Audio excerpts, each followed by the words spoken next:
Hello and welcome back to the lecture of time series econometrics. We have been discussing the topic forecasting in the previous few lectures and we're going to continue with that. In this lecture, we're going to talk about Holt's exponential smoothing.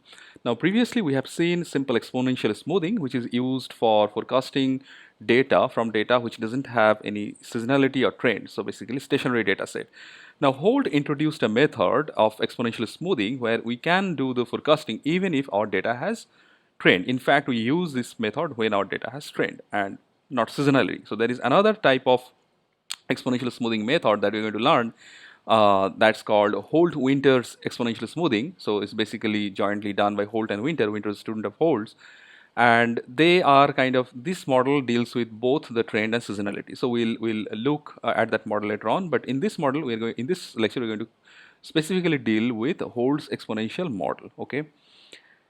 Um, all right. So here in both the models, like both Holt's model and Holt-Winters model, we'll see that we are actually using the base method, the base tools that we have used for simple exponential smoothing. So there are two things that we spoke about. One is the smoothing coefficient that we used for simple exponential smoothing, which we are going to use here. And then the second was the updating equation through this the equation through which the we actually learn from data. Okay, so two things. One is that smoothing coefficient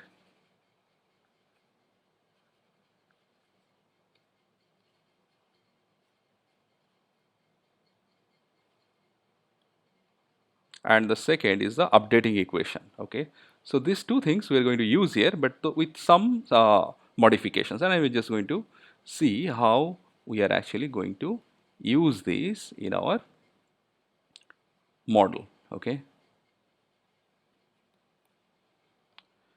so if you remember in the previous case, when we have built our basic exponential smoothing, our forecast, say f t plus k, it was always it was basically we didn't have in that case k is equal to 1. But if I take as a k period ahead forecast, so we will use LT. L is the level at tth period plus k into TT, where T is my trend at tth period. So trend at tth period, and LT is the level at tth period. And K is the number of period for which we want to number of period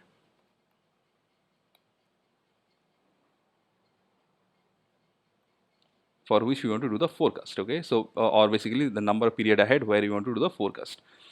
So that's basically the basic equation that we will use for Holt's exponential smoothing, and we are going to do a little.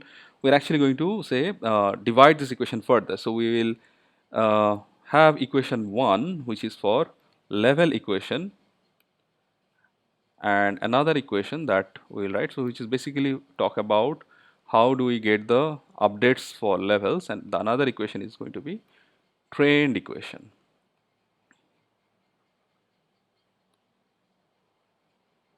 Okay.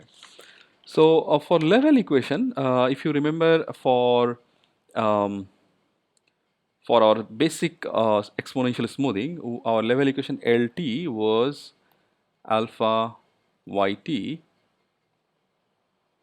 plus 1 minus alpha LT minus 1, where LT was the level at t, LT minus 1 was the level at t minus 1th period, and YT was the actual observation at the tth period, right? Now there is a basic modification here. So this is for, say, simple exponential smoothing, whereas in case of Holt's, what we do is we have a little modification here. We write LT is equal to alpha YT plus 1 minus alpha, or actually here I'll be using another coefficient. No, this is alpha, that's okay. 1 minus alpha LT minus 1 plus T minus 1. Okay, so now I am, when I am actually um, updating my level, I'm not just taking the past period level value, but also the past period trend value. Okay, so that is basically the significance of adding both of these for estimating LT. Whereas for trend equation, we write TT is equal to beta into LT minus LT minus 1 plus 1 minus beta TT minus 1. So I'll just explain it, what it means. So, so the trend again has two components. One is the difference between the levels and other is the past period trend value. Now, so you see there is a trade-off between these two weights because in the first case we are using this update from the level and we are using a weight beta, and whereas in the second case we are using update from the previous trend, whereas we are using a weight of 1 minus beta. So you know there is a trade-off between beta and 1 minus beta, right? So beta in a sense is controlling the speed of adjustment, we can say. If the trend is rapidly changing, so perhaps what you want to do, so this component should be somewhat more because it should reflect the trend change, right? If the trend change is really important. So in case of rapid or some sort of impulsive changes in trend, you want to sort of ensure that you have a low beta value so that your coefficient for t minus 1 is high, right? On the other hand, if series is actually is a slow learning process, if we choose a beta so that it doesn't learn a lot from the trend, but it learns a lot from the level as well, right? So that's basically the trend equation, and both this equation would lead to my future forecast. Okay, here you know, like the choice of alpha and choice of beta, like we have seen previously. So alpha is always between 0 to 1 and beta is also between 0 to 1. All right. Okay. Um, so how do we actually identify the value of alpha and beta? So one way is to use a default value that different softwares have, so which normally is around 0 0.2, 0.3. Or what you can do is we can actually have alternative models and we can see the RMSE and other error metrics to finally decide what should be the value of alpha and beta. Okay.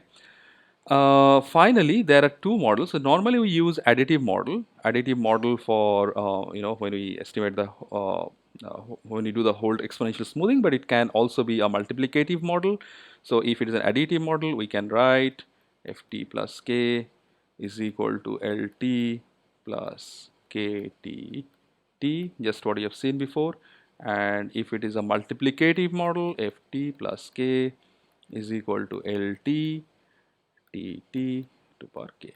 So anyway, so in the following exercise, we are going to do some hands-on using R, and we are going to see the additive model and how it works.